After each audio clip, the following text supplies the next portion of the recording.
સૌરાષ્ટ્રની સૌથી મોટી રાજકોટ સિવિલ હોસ્પિટલમાં તબીબો હડતાલ પર ઉતરી ગયા છે.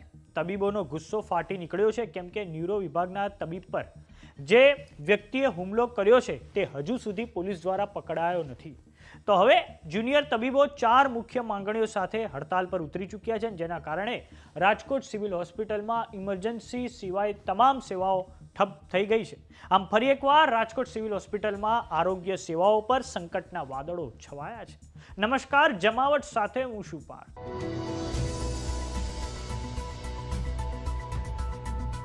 રાજકોટ સિવિલ હોસ્પિટલમાં 28મી ડિસેમ્બરના રોજ neurosurgeon doctor Parth Pandya પર જયદીપ ચાવડા નામના વ્યક્તિએ હુમલો કર્યો હતો. આ ઘટના પછી તબીબી આલમમાં ભારે રોષ જોવા મળી રહ્યો છે. જુનિયર ડોક્ટર એસોસિએશને આ હુમલાને વખોડી નાખ્યો છે. જયદીપ ચાવડા સામે કડક કાનૂની કાર્યવાહી કરવાની માંગ સાથે હડતાલનું શસ્ત્ર ઉગામવામાં આવ્યું છે.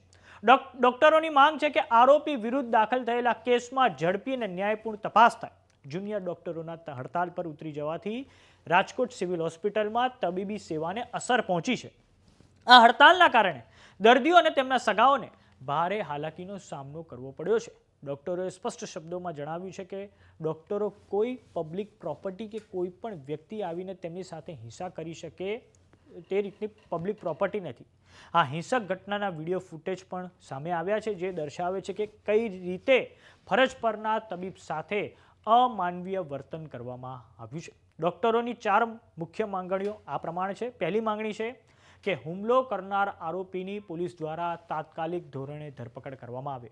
બીજી માંગણી છે કે આરોપી પાસે જાહેરમાં માફી મંગાવવામાં આવે અને તેનું સરઘસ કાઢવામાં આવે.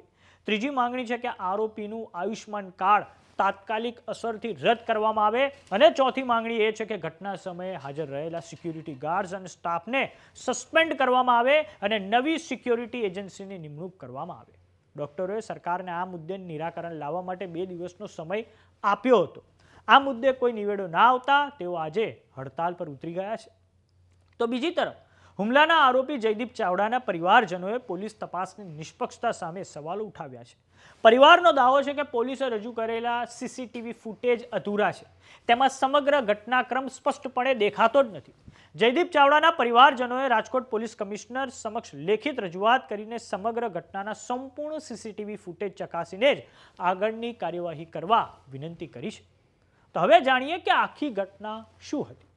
તો રાજકોટની સિવિલ હોસ્પિટલમાં દર્દીના પરિવારે ન્યુરો સર્જન વિભાગના ડોક્ટર પાર્થ પંડ્યા જ્યારે ફરજ પર હતા ત્યારે એક દર્દીના પરિવારના શખ્સ દ્વારા, જેનું નામ છે જયદીપ ચાવડા, તેણે ડોક્ટર સાથે કોઈ બાબતે બોલાચાલી કરી તબીબ પર જીવલેણ હુમલો કર્યો હતો અને ડોક્ટરને બેરહેમીથી મારવામાં આવ્યો હતો. આ સમગ્ર ઘટનાના સીસીટીવી ફૂટેજ કેમેરામાં કેદ થઈ ગયા છે અને આ મામલે હવે સિવિલ હોસ્પિટલમાં તબીબો અને મેડિકલ સ્ટાફમાં ભારે રોષ જોવા મળી રહ્યો છે. તો રાજકોટ સિવિલ હોસ્પિટલમાં ડોક્ટરો હડતાલ પર ઉતરી રહ્યા છે, તેને લઈને આપનું શું માનવું છે અમને કોમેન્ટ બોક્સમાં લખીને જરૂર જણાવો. જો તમે અમને યુટ્યુબ પર જોઈ રહ્યા તો સબસ્ક્રાઇબ કરો. જો તમે અમને ઇન્સ્ટાગ્રામ અને ફેસબુક પર જોઈ રહ્યા તો ફોલો કરો. સાથે જ અમારી વોટ્સએપ ચેનલ આવી ગઈ છે, જોઈન કરવાનું ના ભૂલતા. નમસ્કાર.